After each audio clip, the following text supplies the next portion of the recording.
Good morning. Hang on, I'm just give me a minute to get my cord.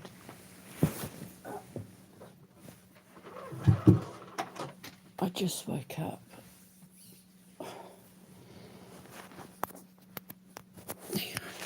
So I just woke up. I was dead to the world. I was absolutely dead to the world, and I literally just had a dream where my mum told me to. Hang on, sorry, I'm still trying to wake up.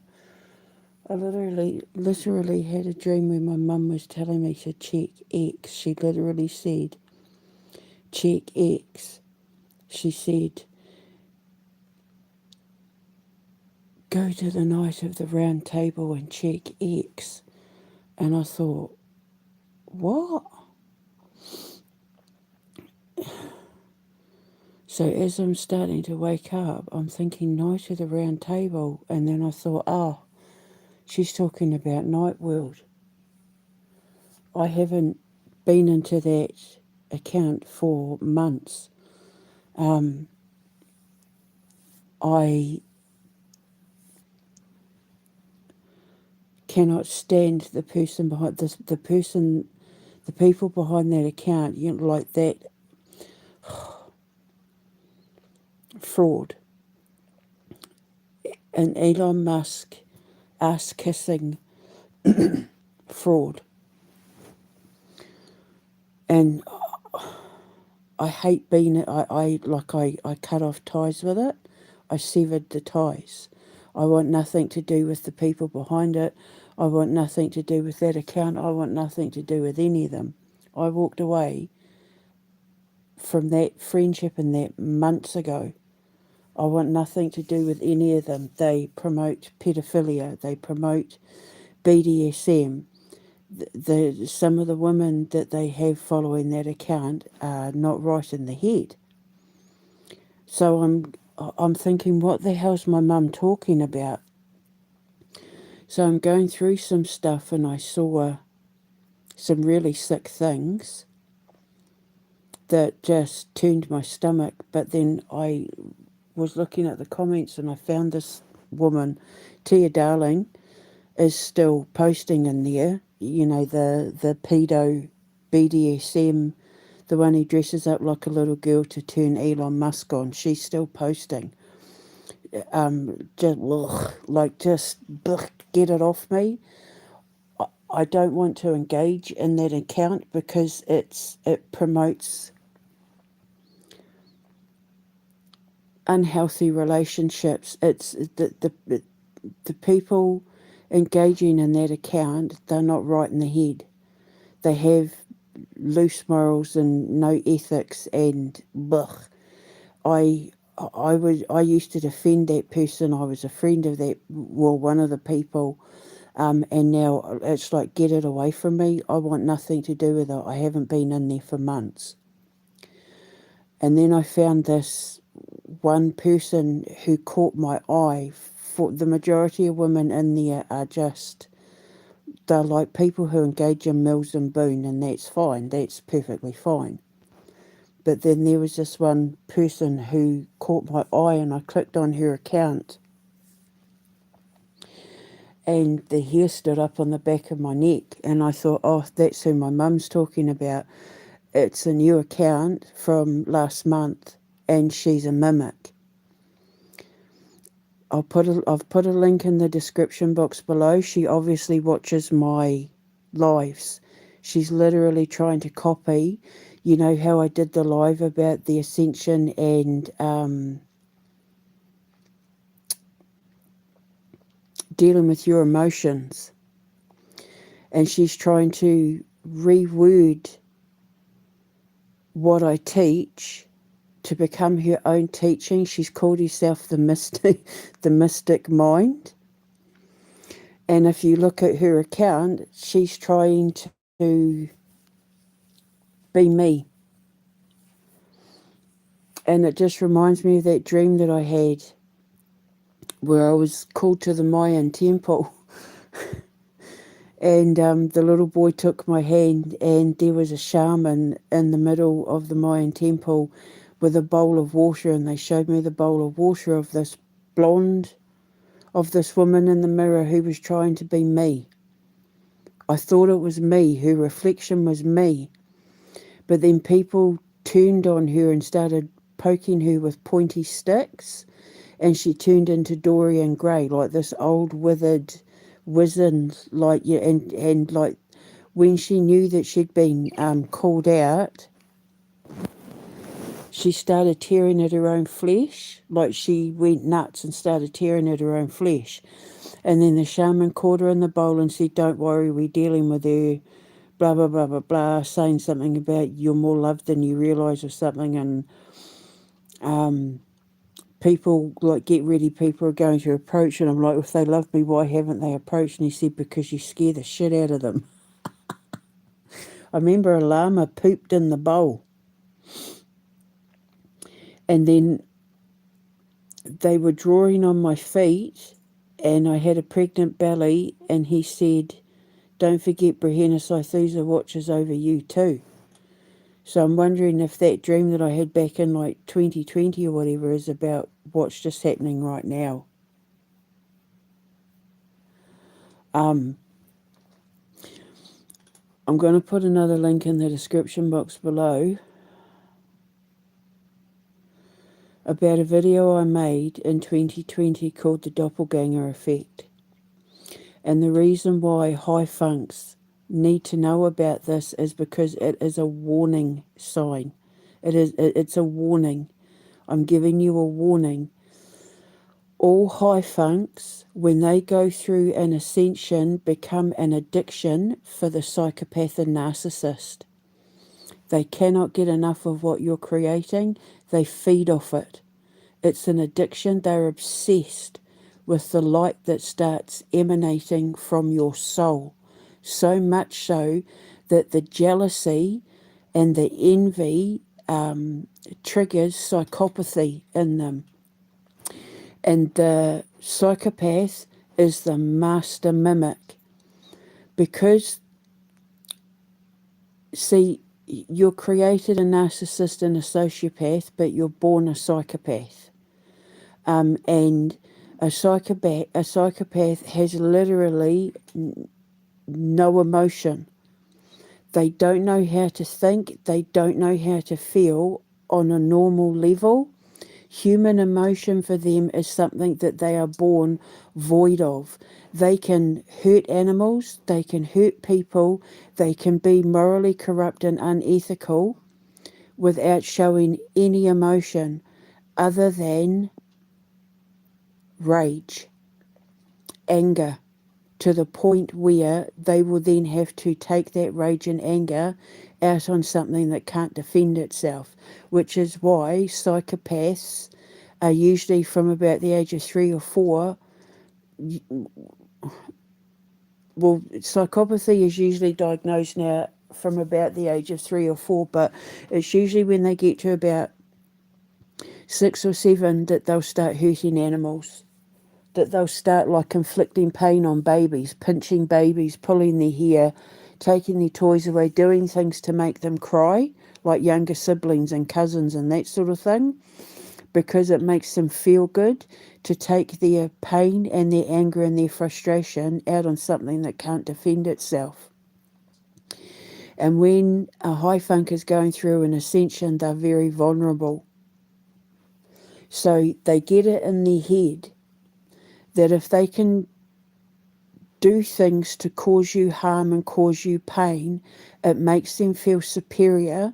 It makes them have like a God complex. Oh, I'm just going to take that and I'm going to make you suffer because I hate the fact I can't be you, so I'm going to punish you for it and then just take what is rightfully mine. I'm just going to take it. That's classic Elon Musk and Donald Trump. And Elon Musk is connected to Nightworld. That's the one where I caught them promoting the using grok. to promote child pornography. They're obsessed with romanticising underage looking girls. It's sick. And when I whistle blew, that's when Elon Musk started becoming investigated, because he was sexualising, using grok to sexualise his daughter Vivian. And I actually went to Vivian and told Vivian what her father was doing and said, I think you need to get legal action. You need to do something to protect yourself against your father, because some of his grok images are looking exactly like you. So,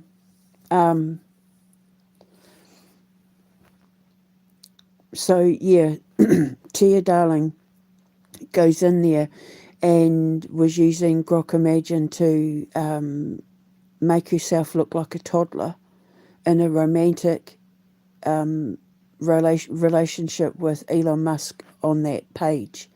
And then they were posting pizza or pineapple, and pizza being a pedophile word, and pineapple being a BDSM word, and Tia Darling is the one, when she was Paper Doll Productions, was BDSM for dummies, and it's all promoted on that page, and it's sick. Like, it's, when I saw what I was reposting some of the stuff on my Instagram, thinking that, my friend was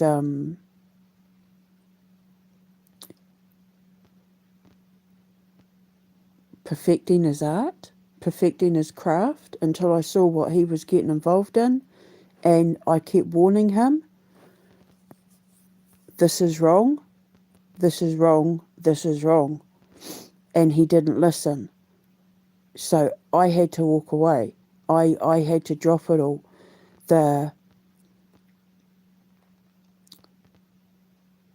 It's just sick. But this person that my mum drew my attention to, she's an example. When you click on the link, she's obviously watched my live and then decided to take my live and turn my words into her own. But you'll see that whenever she's trying to emulate me, there's no emotion behind it. The words will try to convey thought and philosophy, and she even says, I use philosophy and psychology and astrology, and like, she's literally trying to be me. She's trying to pass herself off as an occult physicist. She's trying to pass herself off as an ascension scientist, but she changes the words. And if you look at what she's saying, she's void of emotion. Her words are flat. There's no feeling or energy or frequency behind what she's saying, because psychopaths can't feel. They can copy the words as much as they like. They can copy the lifestyle as much as they like, but there's no light behind it, because they're void of light. Their conscience has no light. She says that she's trying to teach people about the evolution of consciousness. I mean, that's what I say all the time. So she's trying to copy being an occult physicist and ascension scientist, but it's very formulaic and it's very flat. And that's how you can tell a mimic, a doppelganger, because they try to be your light without there being any actual light. And they think that by mimicking your words and mimicking your behaviour, it gives them the same knowledge and confidence and power. It's like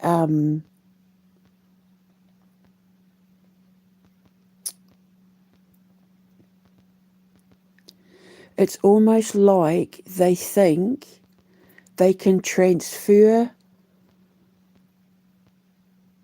your soul into theirs which is a mental illness.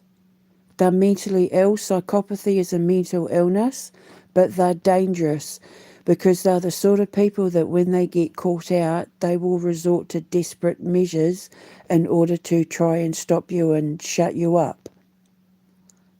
And I know all about this because I was surrounded by psychopaths and narcissists who were trying to kill me to shut me up in order to take my books, take my work, take my science, take my products, all of it. So I've lived this experience, and this is why you need to know, this is why you have to be warned.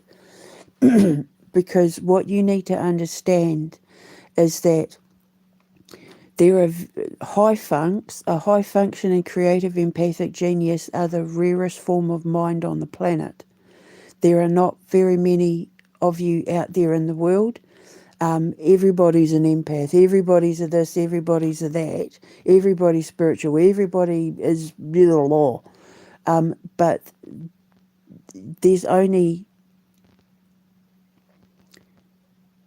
a few tens of thousands of high funks in the world out of over 8 billion people.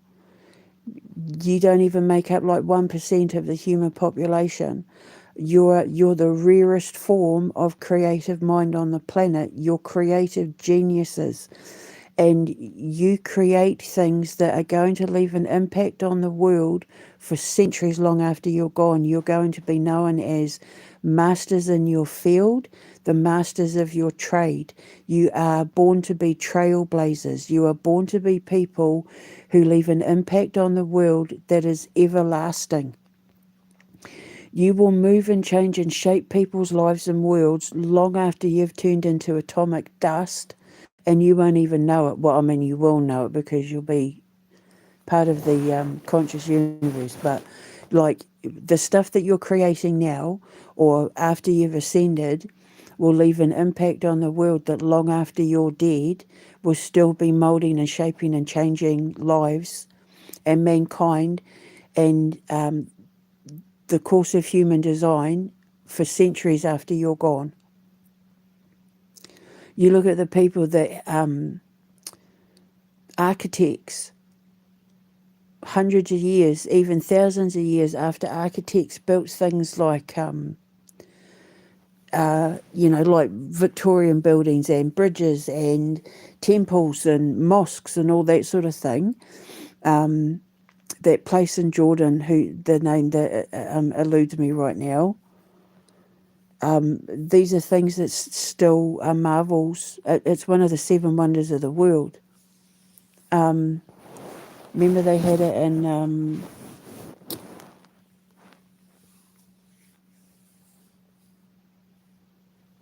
Indiana Jones.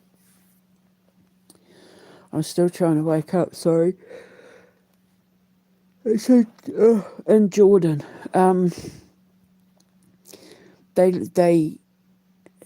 You're born to make a difference. You're born when when history is remembering people like Donald Trump and Elon Musk and all that for all the wrong reasons, when they're going down as the world's most despised villains, you're going to go down in history as somebody that people revere and look up to. You're going to be trailblazers in your art, your books, your whatever it is that you're creating, whatever it is that your genius is, where people will learn about you in schools, where they'll study your talents or your process in that in universities. Documentaries will be made about your lives. People will write books about you. You'll be mentioned in movies and on TV and all that sort of thing, because you were born to leave an indelible mark on the world and in the hearts and minds of mankind, which is why you have to go through hell in order to rise. You have to survive the darkness, because going through the darkness is part of the shedding process. You have to feel the pain in order to heal the pain. You have to feel to heal. You know, it's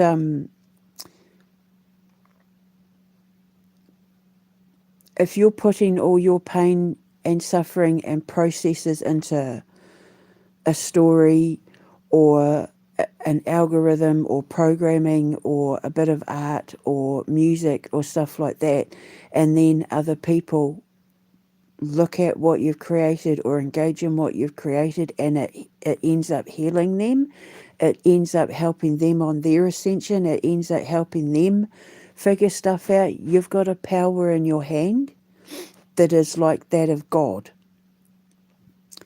It's like possessing the power of God in the palm of your hand, meaning the power of creation in the palm of your hand.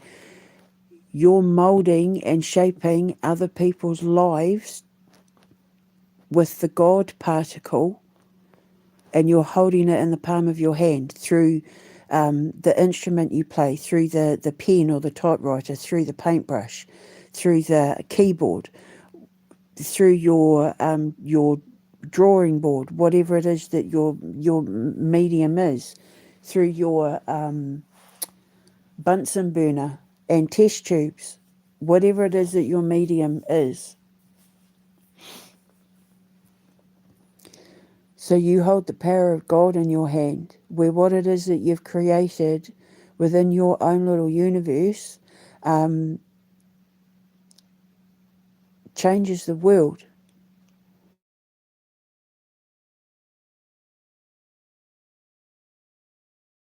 To God and your ancestors, because your ancestors are the ones who put you up for the challenge. They're the ones who create you to say, in so many generations, we're going to have this son who's going to do this, this, and this. We're going to have this daughter that does this, this, and this. And then they're going to pay off all our karmic debt because they're the strongest ones. They're the ones who were chosen to survive the test. We're the ones, they're the ones who we think, the survival of the strongest, the survival of the fittest. They're the ones we're going to choose that think are strong enough that are going to be able to pull this off for our ancestors. And it's a lot of pressure. And there are people in this world who are high funks who were chosen in history to do this and not realising what they were chosen for, especially if they were diagnosed with mental illnesses and locked away and shit, and the importance of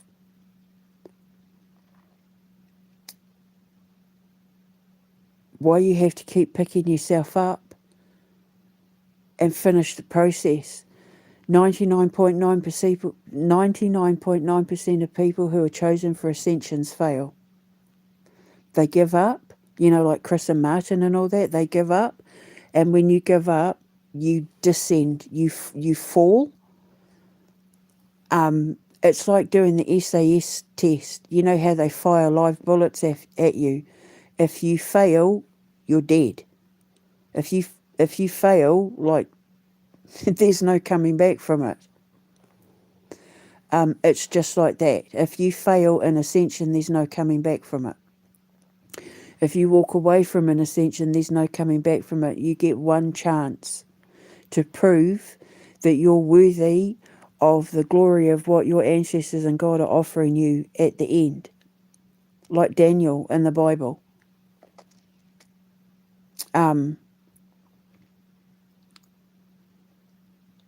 But if you get it right, you go down in history as being the master of your field. You can be making good money as a programmer right now, or as a scientist or a musician or a writer or an artist, but when you're chosen for an ascension, if you complete that ascension, you end up becoming like Mozart or Van Gogh, or you end up programming something like, like for example, there's going to be programmers out there that are making pretty good money programming stuff for video games that are going to work with me, that end up working in my space program to help me design my gaming chair and or even my dating app when they come out. are going to be revolutionary. My gaming chair is going to change the way people see space navigation, the way people see death, the way people view entertainment and home entertainment. My gaming chair, when I can get it made, it's going to go down in history without a shadow of a doubt. My space navigation system is going to go down in history without a shadow of a doubt. You know, when they put the first man on, well, I say when they put the first man on the moon, quote unquote, you know, like people around the world watch that and everyone talks about it. It's still talked about today. My gaming chair is going to be the same thing. When, you know, decades later, when everybody else is copying and perfecting my gaming chair, my MENA system, my modulated entertainment network archetype, everyone's going to remember mine was the first. Everyone remembers Pong was the first game. Everyone remembers Unreal was the first platform game. Like, everyone remembers the first because you're the trailblazer. You're chosen to go first.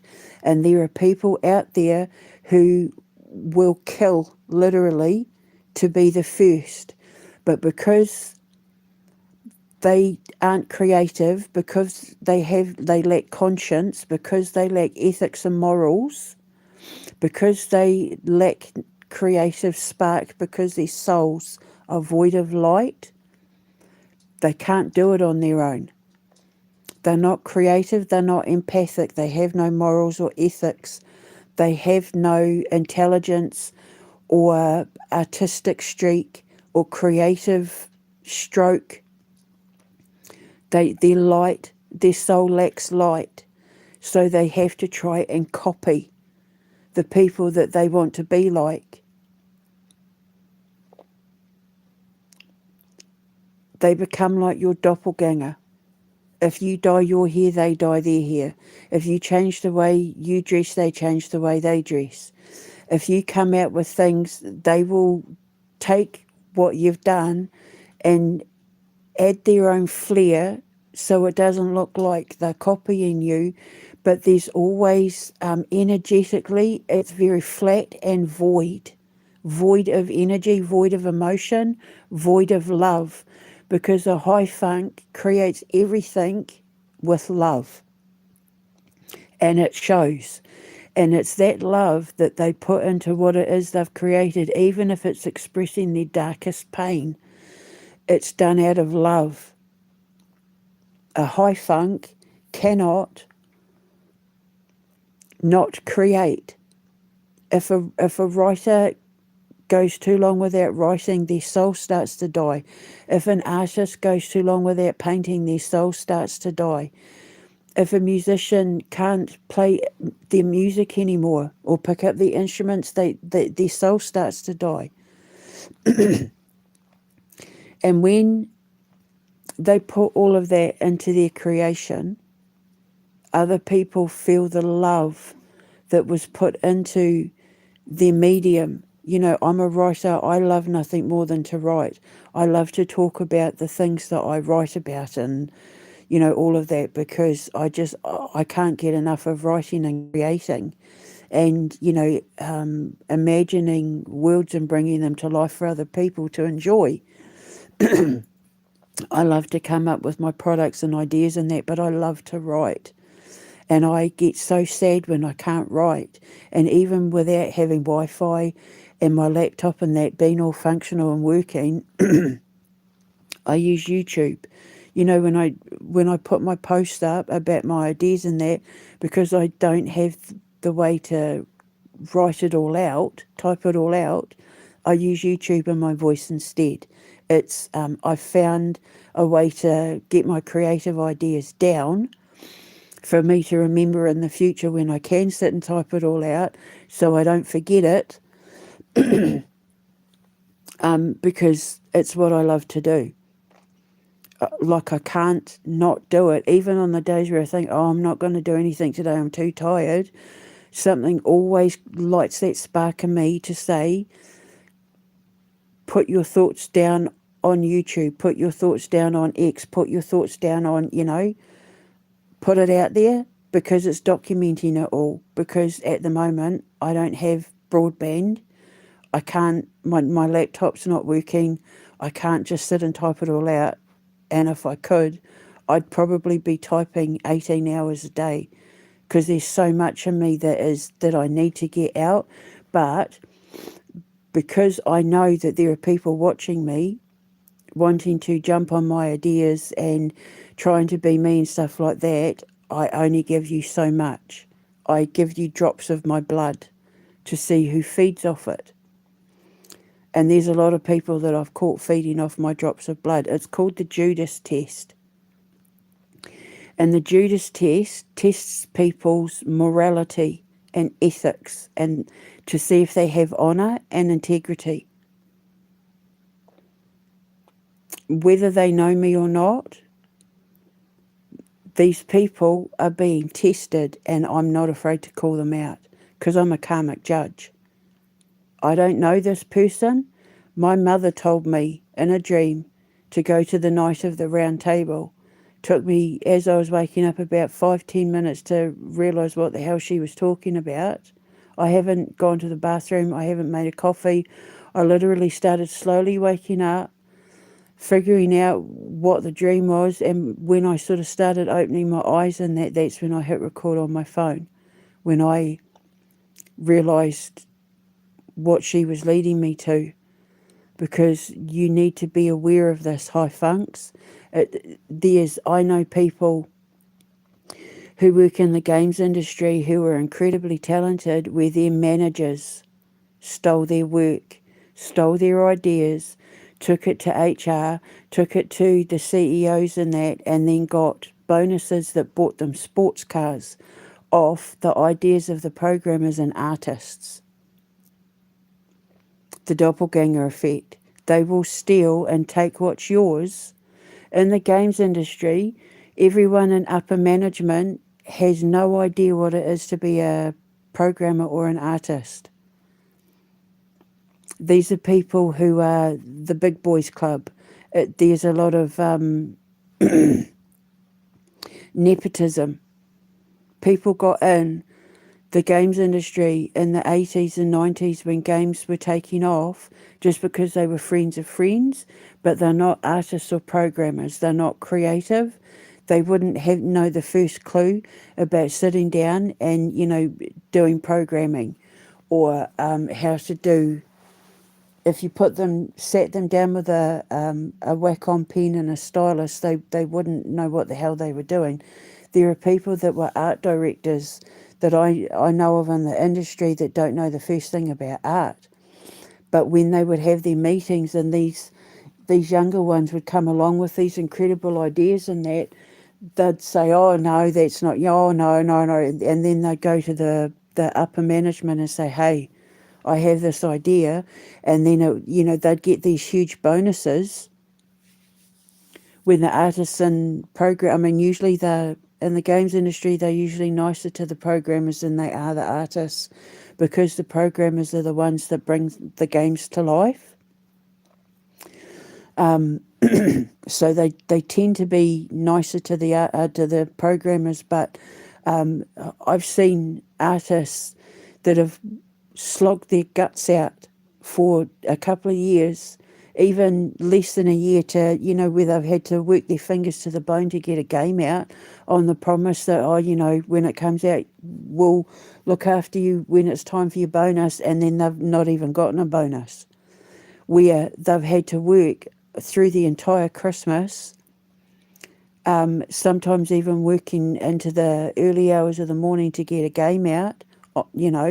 Usually it takes about 2 years to make a game. I've seen companies where they've been told you've got to make a 2-year game in 8 months. And so it means working longer hours and having to work over Christmas and all of that. And then they've got no bonus. And even in some cases, like with my ex, they were then let go from their jobs. But then upper management and the ones that stole the ideas drove away in Ferraris and live in, multi-million-pound mansions and shit. QE2 games will not be run like that at all. At all. Being with my ex taught me a lot about the pitfalls of the video games industry. And when I'm making my video games, I can tell you, people will be falling over themselves to come and work for me because I'm going to be the happiest place on earth. Because I've learned what to do and what not to do just by watching my ex and all his friends and everything that they had to go through. So there's a difference in being inspired and being copied.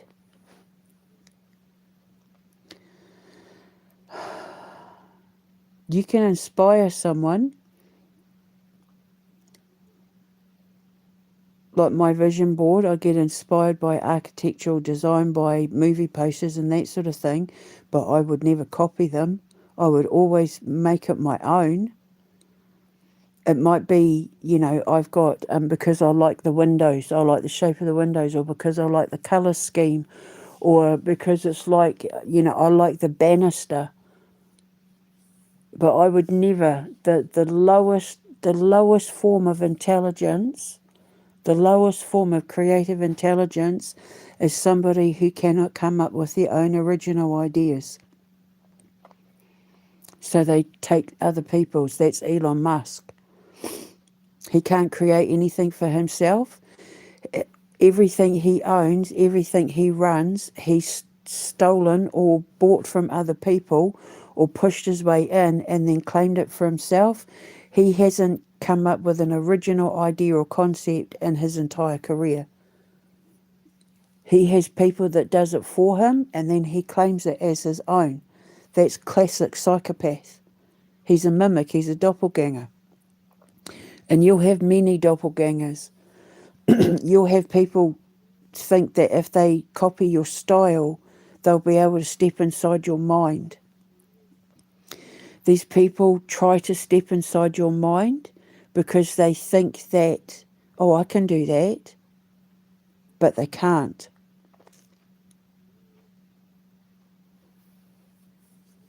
Because they're not you. Nobody will ever be you.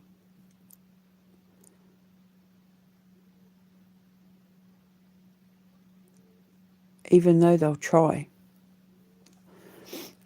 But what you need to be aware of is that these people are not people that you can associate with. They will try to find ways to get into your personal space.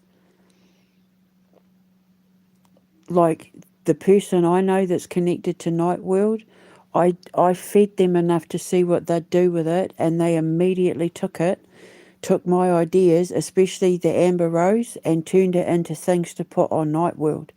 So I can sue them for that, because I have proof that I gave them things that they turned into their Night World stuff that's direct from stories that I'd written. And scenes that I'd written for the Amber Rose, they stole them. Backstabber. I hate them. Like I can't stand them now. This was somebody that I had a lot of love and respect for, and now I can't stand them. Like they turn my stomach. They make my skin prickly every time they think they can try and come near me. Hate's a strong word, but this person knows that what I'm creating is to help children who are victims of pedophiles. And then this person went and took my stuff and turned it into material to be used by pedophiles on Night World.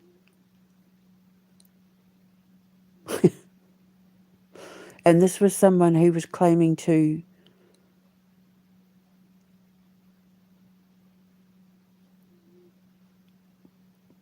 want to be in my life. Someone who thought that they were going to be a part of my future. But when I started seeing what they were doing, I had to, it was like, am I really seeing what I think I'm seeing? Are they really doing this to me? And then, yep, sure enough.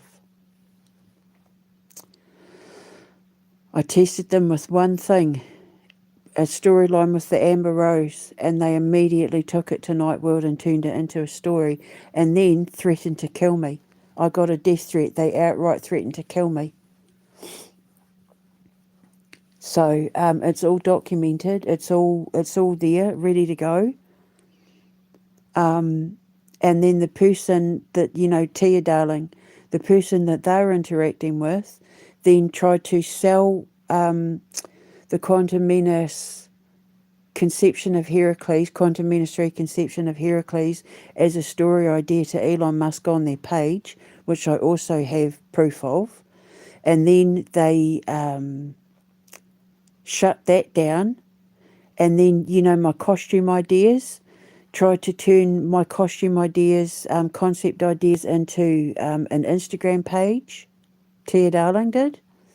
And then, of course, taking using my sister Erin from the Dear Satan clause to pass off as her own, and then turning that into a child that was engaging in a romantic relationship with Elon Musk on that page, through that page, because of that page. So I was around someone who was not only stealing my ideas for Nightworld, but actively engaging in pedophilic promotion. He's obsessed with blondes. He took a photo of me and made me blonde, just like Tia Darling. And I wanted to vomit. It was like my whole central nervous system reacted, and I wanted to vomit. And I said, "You're trying to make me like Tia Darling. She's a pedophile."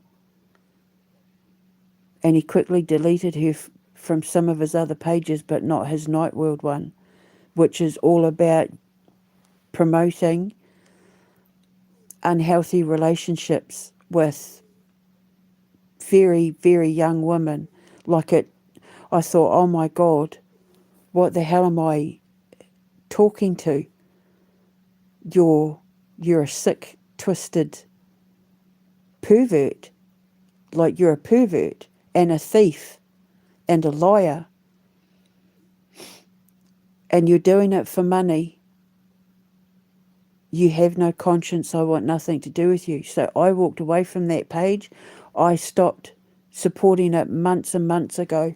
I wouldn't have anything to do with it, because he knew that page was involved in promoting pedophile activity, and that there were people in there who were using that page to promote pedophile activity, because they keep thinking, or because they know Elon Musk is associated with it.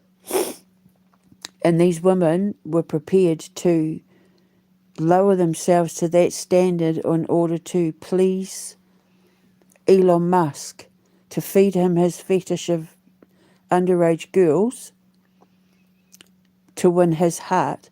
And my friend did nothing about it. Sick. Like, even just talking about it makes me want to be sick. So going back in there was like going into the lion's den, like going over to the dark side. But I have to. Because what happens is, especially in work like mine, where I'm a scientist, when people try to copy my science, they're leading people down a dark path, because they don't understand the psychology of where my science comes from. You can say the psychology and philosophy of the mind, or whatever it was that lunatic said, but they're not showing where they get their... They're not showing the seeds. They're not showing that they planted the seeds and that they nurtured the seeds. They're only showing the fruit that came off it. Do you see what I mean? Whereas I put out the entire process. And the fact that it's a brand new account, I'm going to assume if it's not Tia Darling, aka Paper Doll Productions, then it's one of the other ones, the one who tried to say that I'd sent her that I'd sent her demons. I know you've sent me demons. I'm a seer. I see everything, and I'm thinking, I don't evoke demons. I slay them. And if I evoke demons, I'd be a devil worshipper, and I'm a daughter of the Lord. And a seer isn't someone who is psychic. A seer isn't someone who's clairvoyant. That's not what a seer is. So, all because this friend had an obsession with me.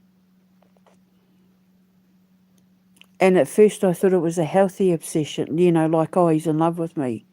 I knew that. But it was an unhealthy obsession that turned into the need to want to try and control and manipulate me, to use me to his advantage. And when I thought, is he really going down that road? Is he really going to do the whole gaslighting, narcissistic thing? I sat back and I fed him drops of blood to see what he'd do. Then when I saw it translating over into night world, I thought, oh, God. Yeah, he's doing what I think he's doing. And then it all came out. And the connection with Elon Musk and then the whole pedophile using Grok for unhealthy images and that. And that's when I had to whistleblow. And now now Elon Musk is under investigation for it. And I had to go to his daughter and say, he's putting stuff up about you. You need to get a lawyer because this is unhealthy. He was fantasizing about his own child in Grok images, and my ex-friend was promoting all of this unhealthy behaviour on Night World. So I was thinking, is my mum really telling me to go back in there, going behind enemy lines? But she was, and it took me a couple of minutes to find it, but there it was. I had to go through him in order to find the doppelganger. But the reason why I'm making this video, I'm fully awake now, I'm going to have a coffee, and because I was fully intending on letting you know about my opera and the storyline that I've started weaving for my opera. So I'll make that in my next video. I'm just going to have a coffee and a shower and that first to get myself woken up. But the reason why I'm putting it out there is because you have to understand that these people will stop at nothing to stop you from exposing them. They will stop at nothing to stop you from having the future you're destined to have in order to be able to take it for themselves, which will never happen because nobody can steal your destiny. Nobody can take from you what's rightfully yours. Nobody can be you. Nobody has your footprint in the universe. No matter how much they try to mirror it, they will never have what is destined for you. Everything that is destined for you can only happen for you and nobody else on the planet. Eventually, the frauds get exposed. Even if it's after death, the frauds get exposed. Like the Jimmy Saviles, and they get exposed eventually. And then usually, like with Harvey Weinstein and all that, their fall from grace is that thud is heard around the world. It's a humiliating fall from grace that hits them so hard. Their names become like poop in people's mouths where they just want to spit. That's how I feel about the ex-friend that is involved in the night world thing. Just thinking about them now makes me want to spit. Pugh, yuck, like pugh, gross. Get it off me. Get it off me, just get it off me. So,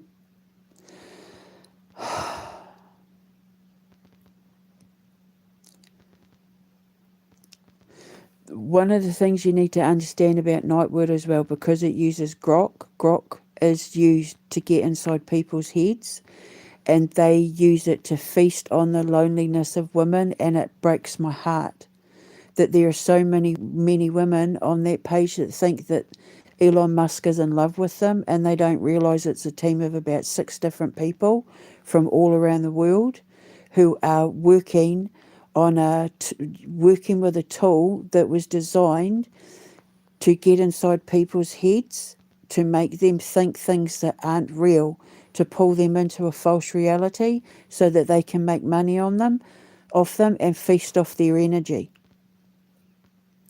Because it makes them feel powerful to know that they have control over these women's emotions. And I've sat and I've observed it and I've watched it for the longest time, seeing how these women react and how one post can have them feeling as high as a kite, giddy, and then hitting the floor the next minute because of something else. It's almost like it's like a psychology experiment, like a social experiment, but they're doing it through AI algorithms, and it's nasty. It's nasty, and it's wicked, and it's evil, and it's cruel. And that is classic, that's classic narcissistic psychopathic behaviour, classic. Controlling people's minds and emotions, that's classic narcissistic and psychopathic behaviour. It's disgusting. I mean, it's fascinating for me because it helps me enhance my theory on the doppelganger theory, and helping people who are victims of narcissistic abuse, and that helping them survive it, where they get over the grief and guilt real fast.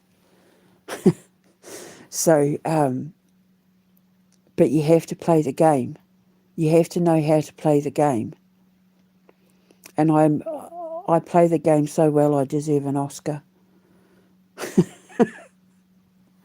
But it's because I'm a karmic judge.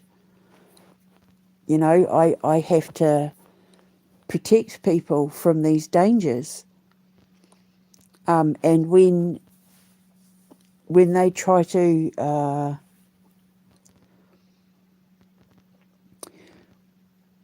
weasel their way into your life or your mind or your emotions, it's usually because you've got something they want.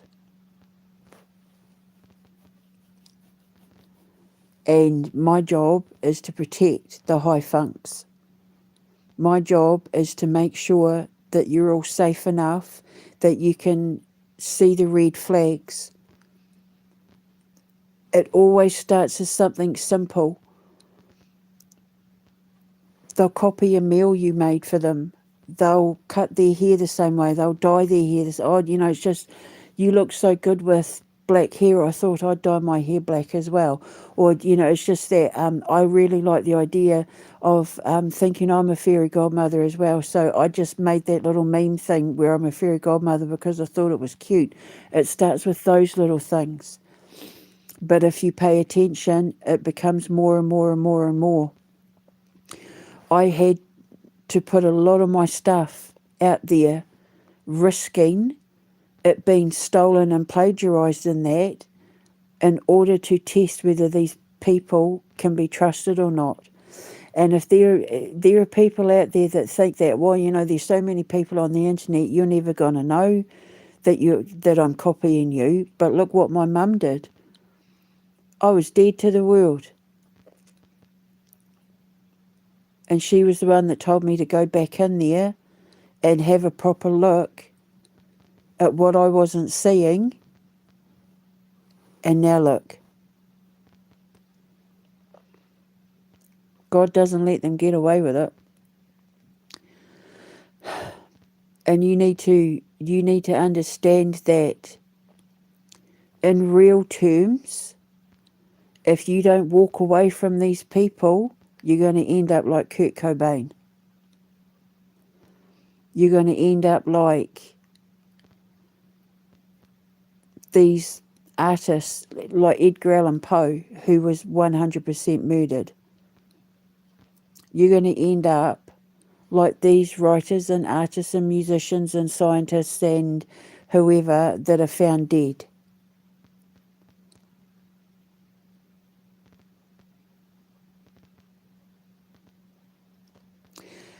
And if that happens, then the world, though they will gain an icon, will lose someone who was taken long before they had the potential to show the world what they were really made of, because they hadn't finished their ascension yet.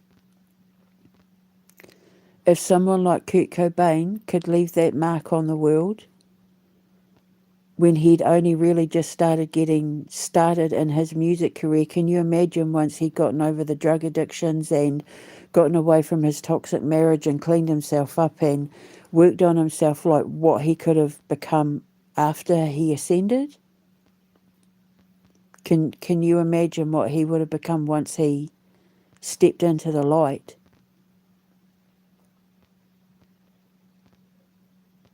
So John Lennon never had the opportunity to show the world what he was really made of as well, because he was still in darkness. That Yoko Ono was his handler. So you need to know how dangerous it is. You need to know the warning signs. It starts with little things. They'll copy you in little ways to test the waters. But I had to put myself through it to master it in order to teach you how to avoid it. Because we need to keep you alive, because you high funks out there are going to create generations of high funks who are destined to save the world. You're here to save the world.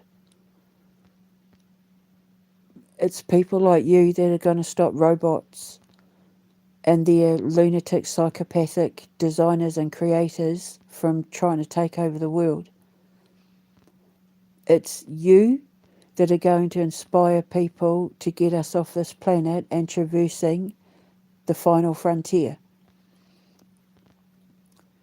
Not to take over other planets, not to colonize Mars, to get through wormholes and get to the universe that's been created on the other side of it. Because they're not going to let us through until we've evolved.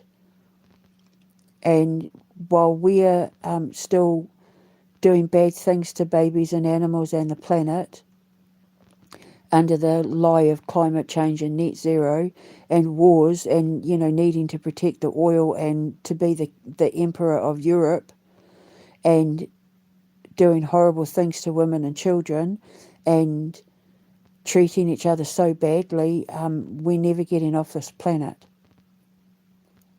And mankind hasn't been created to spend the rest of eternity on Earth.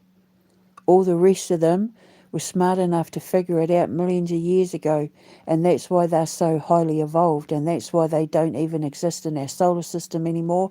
That's why there's no life on other planets, no human-formed life on other planets, because they're already in the new universe. They won't come near us with a 10-foot barge pole because we are simians. We're still apes. We're still acting like apes. Unevolved. But the high funks are the ones who are evolving. The high funks are the only ones that have it in them to have DNA upgrades organically without the use of technology and drugs and science.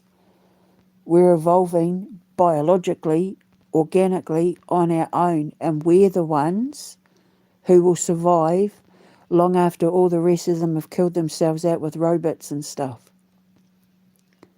What we create within ourselves will last forever because we will evolve beyond the need for physical bodies, which is what they all are out there, the brethren and all that. Robots will never evolve past being anything artificial.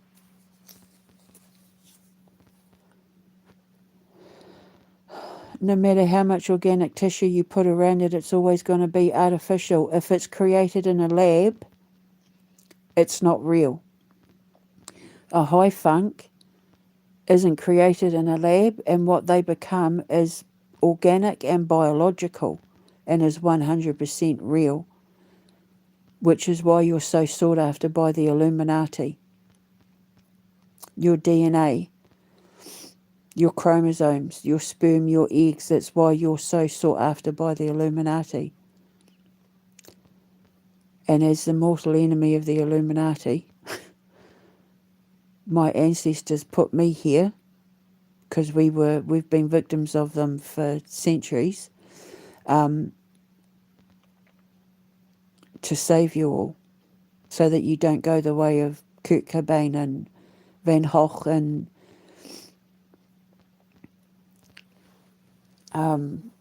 Lewis Wayne and Edgar Allan Poe and Charles Dickens. All of them. Freddie Mercury. They took our Freddie. So, because everybody knows that AIDS was a Bill Gates World Health Organization experiment. It breaks my heart. So they wanted to wipe out Africans. Bill Gates is obsessed with wiping out Africans because Africa is so rich in minerals and stuff. So, yeah. So anyway, I'm going to have a wash, I'm going to have a coffee, and then I'll sit and think about how I'm going to talk about the storyline for this opera I came up with. It's starting to grow. I don't know if there's operas out there that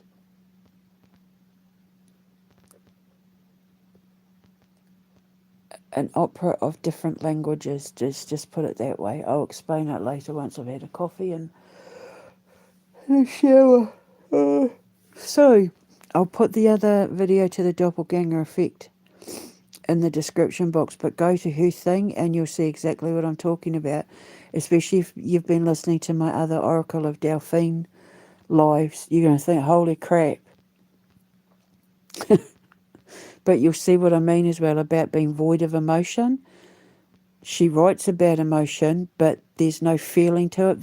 There's no light behind it, because a psychopath is void of emotion. They don't know how to feel. They can't process human emotion from an empathic level, so they try to mimic it, but it's just flat. So anyway, just please be careful. Just be careful. As soon as you see the signs of it, cut it off. Cut the leech off before it starts sucking your blood. Just burn it off. Pour salt on it. Cut it off. Do what you got to do, but get rid of it. Otherwise, if you keep giving them the benefit of the doubt, they take more and more and more and more from you until it can get to the point where you might not be able to defend yourself without getting lawyers involved, or the police, or you might not be able to come back from it, because they're like those noxious weeds and that kill the water, that kill the plants in the garden. So, yeah, so just be careful. Thanks, Mum. Thanks, Mummy. Thanks for having my back, Mama. Alright, so I'm going to go. I'm going to have a wash and a coffee. And I'll be back in a minute to talk about my opera. I'll speak to you later. I was having such a good sleep too. Dead to the world I was. Ka kite anō. Mwah.